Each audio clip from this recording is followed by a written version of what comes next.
ఇదేం fruits guess చేయండి. మీరు ఎప్పుడైనా చూసారా ఈ ఫ్రూట్స్? ఇవి ఈ మధ్యకాలంలో మనకి బాగా కనిపిస్తూ ఉన్నాయి. ఇవేం ఫ్రూట్స్ అనేది ఒక్కసారి గెస్ చేయండి. మీకు ఒక హింట్ ఇస్తాను. ఇవి మనకి డ్రై ఫ్రూట్స్ లో చాలా ఇంపార్టెంట్ అయిన ఫ్రూట్. ఇన్స్టెంట్ ఎనర్జీ వస్తుంది అనమాట ఈ ఫ్రూట్ తిన్నప్పుడు. ఇదైతే టేస్ట్ అద్దరిపోతుంది అనమాట. టేస్ట్ చేసి చూపిస్తాను మీకు ఇప్పుడు.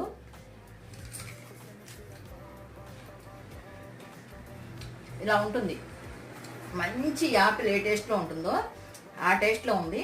అలాగే గంగిరేకాయ అంటారు చూసారా, అలా ఉందన్నమాట. అదిరిపోయింది టేస్ట్ అయితే. చాలా మంచి ఫ్రూటు. దీంతో పాటు ఇవి కూడా తెలుసు కదా మీకు. ఇవైతే ఆల్బక్రా. ఇవి ఏ ఫ్రూట్ ఏంటనేది కామెంట్లో మెన్షన్ చేయండి గెస్ చేసి. ఓకే.